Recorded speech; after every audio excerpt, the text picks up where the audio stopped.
Hello, dear students of BS and my viewers. Today in this video, we shall be talking about investigation report, and this is a short video only about the introduction to investigation report. From the word investigation, you may be understanding that it is something where some authority, some officer, some power, first of all, looks into, searches for, finds out the facts, and then determines to write. The type of investigation takes place in that. That is why we call this report as the investigation report. Let us see what this investigation report can be. So, the very first slide says that the investigation report is the written document. It is statement of the allegations. It is statement of the findings of the investigator. It is statement of conclusions drawn from the investigation. So in this way, investigation report can be defined on four bases. Number one, it is mostly written, and it is written about the allegations which are put on any person or any individual, what he has done or what he has not done. The allegations or the accusations are to be proved yet. So there is the statement of allegations, and after that, if the written document has the findings of the investigator and the results and the conclusions which are drawn on the basis of that investigation, we can call this report as an investigation report. So, investigation report is a written document, has the statement of the allegations and has the statement of the findings of the investigator, and then some conclusions are also present on the part of the investigator. So, this is the most probable definition of the investigation report. Now let us see how many types of investigation reports are present in our world. Like first of all, the investigation reports can be about employees, or the employees can make a report or in the basis of their complaints. For example, they can say that they have been discriminated with respect to their social status, with respect to their salaries, with respect to their qualifications, and then the second complaints can be about sexual harassment. This is the very burning and hot issues these days. This thing can be utilized by any person who feels threatened by the other person in the offices or in here and there. That person can launch a complaint, and against the complaint of that investigation will take place, and the report will be called sexual harassment investigation report. Then it can be about retaliation as well, that someone is on revengeful attitude, and because of that something bad has happened, and that is why the kind of complaint is lodged, and so the people have to investigate. It means that three basic type of investigations can be done on the basis of these reports. And the same way, there are some other reports which can be made on the basis of the authority all the time. For example, someone can talk about the violation of law or violation of the policy. For example, most of the time people go and apply to the courts that this law has been violated, this policy has been violated, it has not been implemented, the CN is not made in accordance to that. So when such a thing happens and the people go to investigate that, that will be also the topic of investigation report. Same is the case with the health issues, as is the case these days. COVID-19 is present, and on the basis of that, anybody can lodge a complaint, anybody can say that safety and health of the people is under threat because of the situations, because of the non-compliance of the government orders, or because of the policy. This thing can also be included and investigated, and the report which will be prepared on the basis of this will be another kind of investigation report. Then it goes to talk about the audit matters. I mean, the money, the public money which is spent by the public officers. Some reports can be prepared about that as well, and so it will be called as the audit matters. And same is the case with research. For example, someone can lodge a complaint that the such and such research is a plagiarized research, is the copy of his research. Investigation will be made into that, and again the report will be prepared, and that will also come under the heading of the types of investigation reports. So now we can say that there are the complaint reports, there are the a violation of the law or the policy reports, and then it could be research integrity reports and the audit matter reports, or it may be law violation reports. So these are some of the types of report. So, and then there are the investigation report. Why we should have it? What is the reason behind that? Why it is necessary? Simply an application, simply a decision, simply any other type of written material may be given. Why this investigation report should be given? Number one, to evidence a timely and impartial institutional response. This is done in order to maintain the credibility of the society and the government. For example, if somebody launches a complaint, an investigation should be started. That will give the evidence that the institution is very much sincere, gives a proper response, and timely it can be done. So that is why investigation reports are conducted. Secondly, to accurately document the investigation conducted. Unless somebody is expert, so unless somebody goes through all the relevant facts and figures and somebody analyzes the evidences, it's not possible to prepare the report. So that is why, because of this analysis, the written investigation report is done accurately as compared to any other report. Thirdly, to provide decision maker with facts needed to decide the matter. Sometimes the report writer does not make a decision. He puts his report before his authority, and as a result, the authority reads the conclusion, authority reads the analysis, authority reads the other things, and ultimately decides whether the decision should be made in favor of it or against it. So it means that investigation report is also essential for an authority to make a positive or a negative decision, or the right decision, we can say. And then to ensure a successful investigation. Investigation report definitely is a thing which you write. Then you need to do number of things, and ultimately you have to prove that you can complete this investigation. So that is the proof of your successful investigation. To best defend the investigation, and it's also the proof that there, whatever you write, the recommendations in the end you write, and the way you conduct it, you would like to defend it, and you would like to say that it has been done so very good, as is the case with our sugar reports these days on TV, as is the case with our number of other cases which have been going on TV. These you can see that the people come on TV and defend their investigation of the report. So in that way, the facts and figures are defended when the report is written in that comprehensive way. That is why some of the reasons are here because of which we write the investigation report.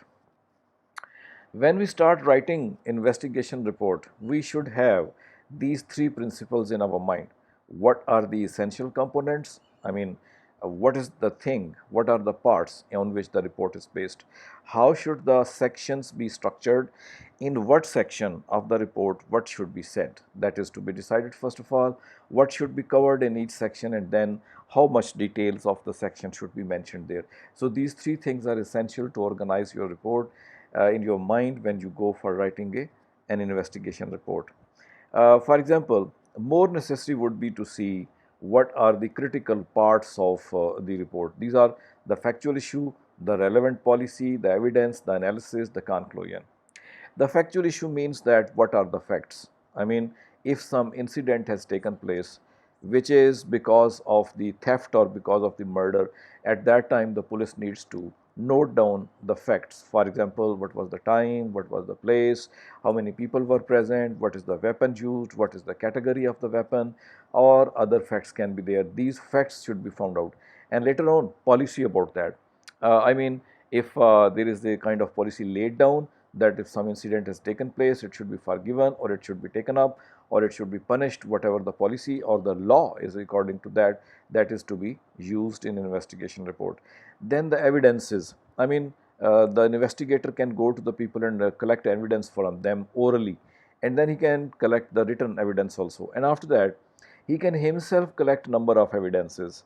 For example, these days PIA aeroplane investigation report is going on. One of the evidence is the screech of the tires or the engines of the PI plane on the airport. So this is one of the evidence. Such evidences can be collected by the researcher. Then he should sit and analyze it. The analysis would give him number of clues, and on the basis of that the report will be generated. Ultimately, the person should give the conclusion of the report. So these are some of the critical elements of the investigation report. The factual issue, the policy matter, and the evidences, analysis of these evidences, and then the conclusions. As far as the structure of the report is concerned, there are following outlines for the structure. Three basic parts of the report: the beginning, the middle, and the end. Now, let's see what is in the beginning. In the beginning, we have to write executive summary, then complaint summary, investigation summary, and after that, the conclusion. In the middle section, factual background. I mean, the investigator has to talk about all the facts which he collected and how he collected, where they are available, and what does he know about them. That is to be mentioned there. Scope of the investigation. I mean, how much the investigation is larger on scale to affect the lives of the people. That is to be mentioned. Evidences which have been considered, which have been collected, which have been analyzed are to be mentioned in this section. And then the analysis of the evidences. In the ending section, the findings and the results of the investigator are to be presented. Then the investigator has to give his conclusion, one or more conclusions, and ultimately has to sign and write the date, and then any other pictures or any other relevant things he can attach with that. These exhibits can also be there. So the structure of the report has basic three parts: beginning, middle, and end. Beginning has executive summary, complaint summary, investigation summary, conclusion summary. And the middle had factual background, scope of investigation, evidence considered, and analysis. Ultimately, the end should have findings, conclusions, signatures, and the date. So that is the structure of the report. Now, what is executive summary? As we have read it in the beginning, first part, we need to write the executive summary. Executive summary actually means brief complaint description, policy rule at the issue, investigative mandate, and ultimately conclusion reached. Four things. Number one, what is the complaint? That has to be mentioned very briefly, not in detail, very briefly. And after that, the rule or the policy is to be mentioned, which is relevant to the issue. And then the authority of the investigator, why is he doing, what kind of authority he has, or what authority has been given to him. Is he a professional? Is he an investigator from police department, or what? Then ultimately, in the executive summary, it is described what the possible conclusion can be. So this is the simple executive summary of the investigation report. Allegation of analysis, that is sorry, it's wrongly pronounced allegations analysis. I mean, what are the allegations? What are the complaints? First of all, its analysis is to take place. How? First, review initial allegations and complaint. Sometime we lodge a complaint in the beginning in hurry, and that complaint becomes different one when we write in detail. So one has to compare both. What was in the beginning and what is in the middle, what is in the end. What are the policy requirements you will have to address? Policy or law or constitution is to be taken care of.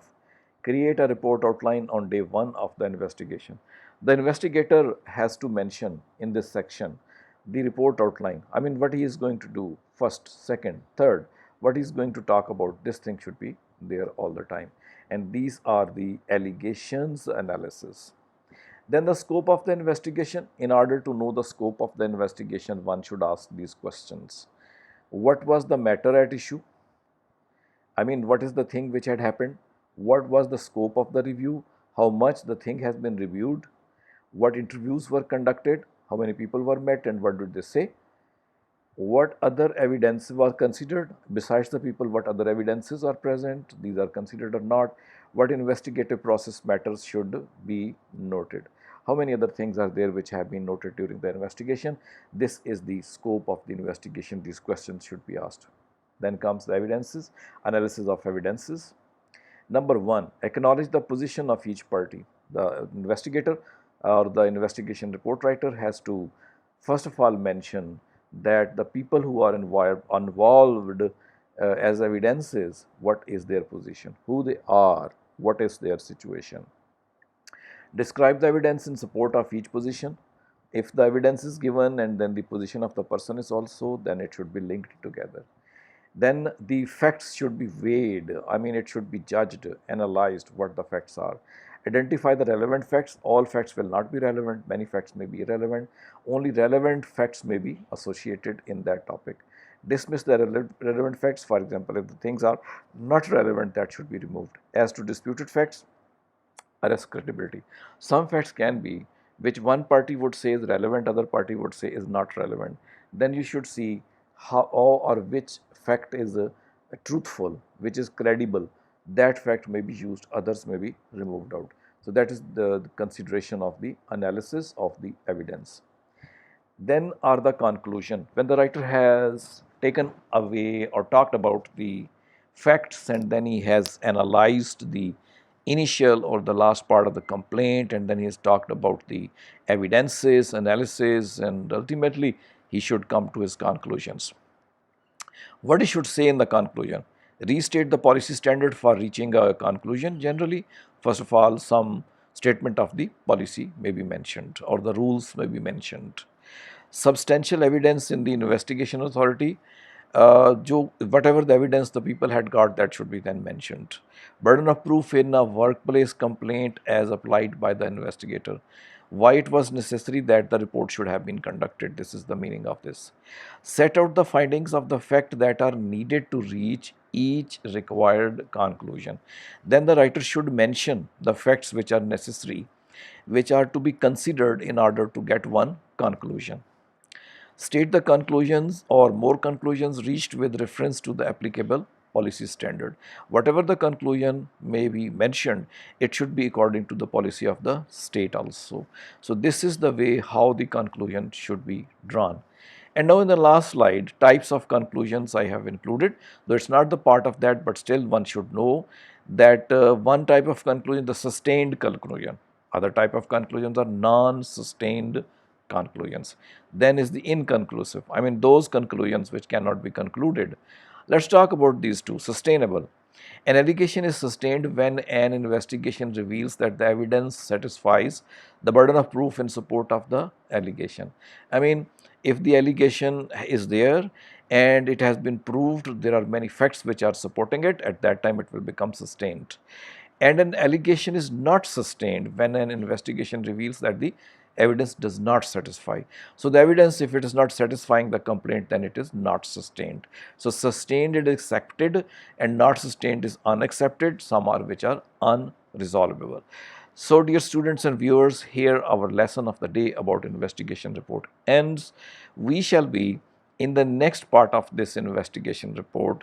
I will try to learn how to make a good and better investigation report. So that is it from me for this day. Thank you for watching.